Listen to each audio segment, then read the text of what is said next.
There is a ghost living inside your own machine. It doesn't rattle chains or haunt hallways. It haunts your own mind. It speaks with your voice, it wears your face, and it convinces you that its rage is your strength. This ghost is the fire in your chest when the world defies your will. It's the venom on your tongue when your pride is wounded. It's the blinding red haze that descends when you feel disrespected, turning you from a rational being into a puppet of impulse. We feed this ghost daily.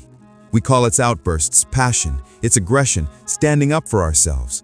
But in doing so, we hand it the keys to our own destruction. It shatters relationships, sabotages opportunities, and leaves us weak and exposed. But what if you could exorcise this ghost? Not by fighting it, but by starving it of the one thing it needs to survive: your reaction.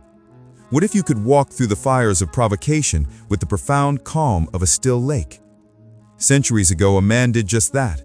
His name was Miyamoto Musashi, a figure who has become more myth than man.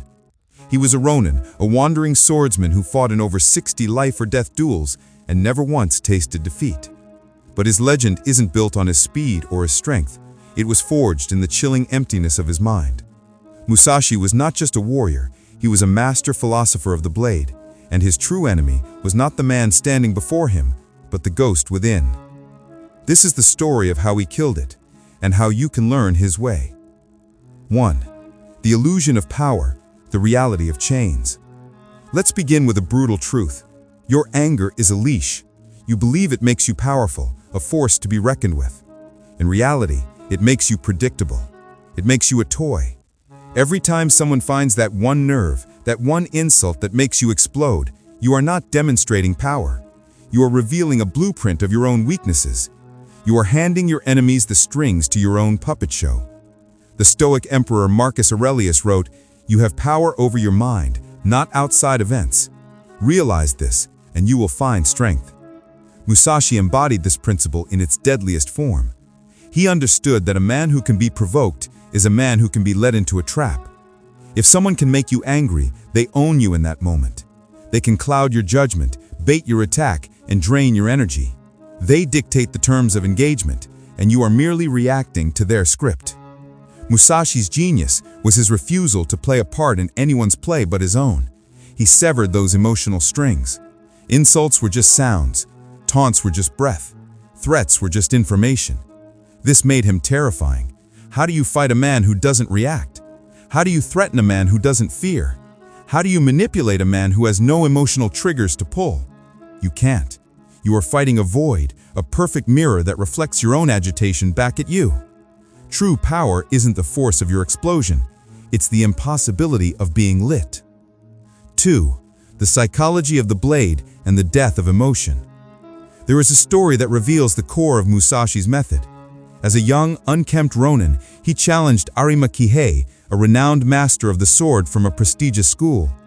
Kihei arrived in formal attire, wielding a perfectly crafted katana, expecting a duel of honor. Musashi arrived late, disheveled, looking more like a vagrant than a warrior. And in his hand he carried not a sword, but a crude wooden stick he had supposedly carved from an oar on his way over. The entire school erupted in laughter and mockery. Kihei was insulted, his fury palpable. This was a mockery of everything he stood for. Most men, faced with such ridicule, would have met rage with rage. They would have felt their ego burn, their pride demand a violent response. But Musashi simply stood there, still, silent, observing. He let their anger become a storm around him, while he remained the calm eye at its center. When the moment was right, he moved. Not with rage, not with fury, but with a chilling, brutal precision. One strike with the wooden stick, and the master swordsman was dead. Musashi didn't defeat Kihei with a weapon. He defeated him with awareness. He used Kihei's own anger, his own emotional investment, as the very weapon that destroyed him. This is the essence of his famous teaching, "Do nothing which is of no use." Anger in that moment would have been useless. It would have been a distraction. It was a rust that dulls the blade of the mind. By keeping his mind sharp, silent, and still, it could cut through anything, even a master's pride. 3. The root of your fire, the fallacy of control.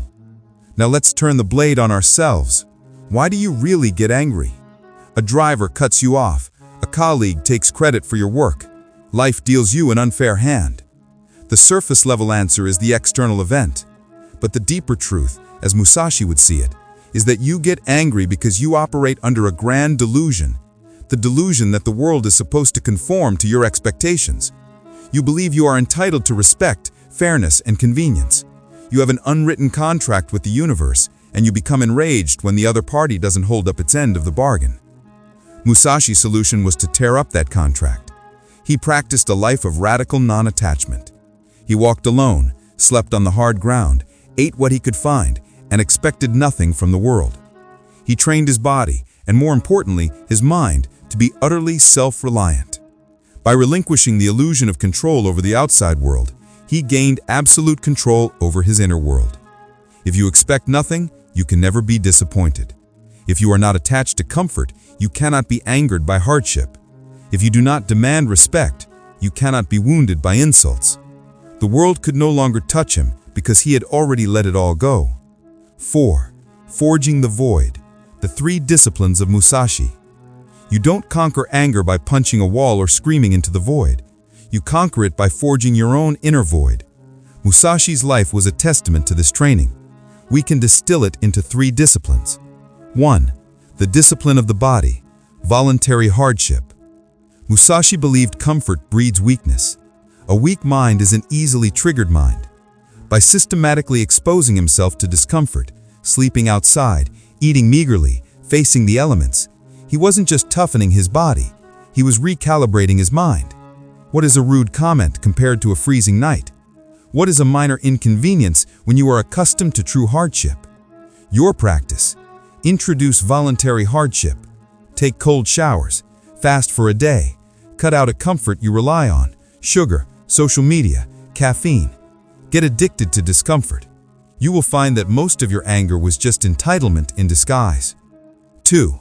The discipline of the mind. Strategic silence. Musashi trained himself to observe without immediate reaction. This is the ultimate weapon. When someone provokes you, your instinct is to defend, to retaliate, to speak. Your practice, defy that instinct. The next time you feel that flash of anger, pause. Say nothing. Just watch the other person. Watch their anger burn itself out. In that silence, the power shifts entirely. You are no longer the reactor. You are the observer. You are in control. 3. The discipline of the spirit.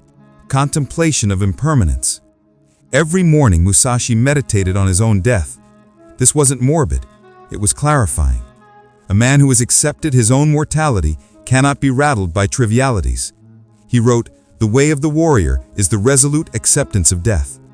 Your practice, contemplate your own impermanence. What is a traffic jam in the face of the void? What is a bruised ego when measured against the vastness of eternity? Anger shrinks when death becomes your advisor. 5. The final enemy, to kill the ego. At its heart, all anger is ego. You don't get angry because an event is unjust. You get angry because your image, your pride, your sense of self-importance has been threatened. The ego is a fortress made of glass.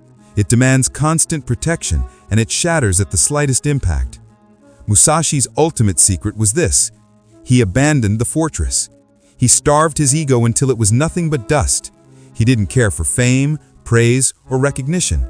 He wore simple clothes, sought no followers, and was indifferent to his own growing legend. The more you crave validation, the more power you give others to hurt you. The more you identify with your status, your reputation, or your beliefs, the more you have to lose. Musashi understood that a man with nothing to prove is a man with nothing to defend, and a man with nothing to defend is a man who cannot be provoked. Do you want to become untouchable? Don't build thicker armor around your ego. Burn the ego itself.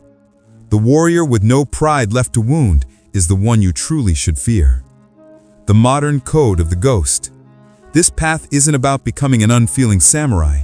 It's about becoming a master strategist in the only war that truly matters, the one within your own mind. It is about adopting the core principles that made Musashi invincible. Emptiness, detachment, precision, silence. Stop reacting and start observing. Stop expecting and start accepting. Stop screaming and start sharpening the blade of your mind. the world will continue to be a chaotic, unpredictable, and often frustrating place. People will continue to act in ways that defy logic and fairness. You cannot control any of that, but you can control your response. When you no longer fear discomfort, when you release your demand for the world to be a certain way, when you understand that your ego is not you, but merely a ghost in your machine, then there is no anger left. There is only stillness. There is only clarity. There is only power. And as Musashi taught, the quieter you become, the more you can hear. And the more you can hear, the more you will win.